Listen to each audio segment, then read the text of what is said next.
እንዴ አረ ስሙ ባለፈው ያየነው ፊልም እኮ ለአዋርድነት ታጨኩ።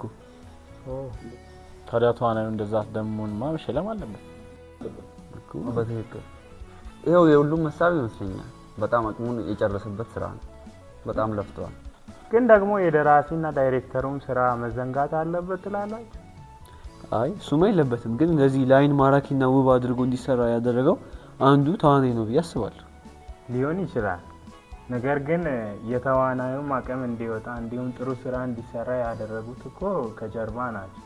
ልክ የተዋናዩ ፈቃደኝነት እንዳለ ሁሉ ማለት ነው። በቃ አንተ ሁሉ ነገር ካላብራራ አይሆንልህማ። እንደውም እንደዛ ካልክ አይቀር የኛም ህይወት እንደዛ ይመስለኛል። ህይወትን ከወያልኩ ነካክታ ማስከ እኮ እንዴት ሆኖ ሲሪየስሊ እስቲ ያስቡት።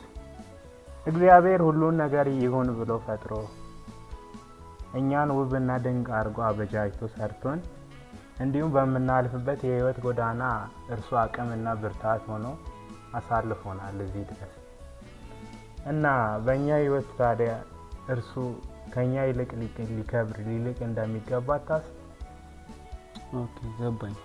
አዎ ልክ ነው። እግዚአብሔር በሰጠን አቅምና በተሰማራንበት ነገር የሱን አላማና እንትን ማስፈጸም ምንኛ ድልነት ነው ለኛ አይደለ ይመስላችሁ?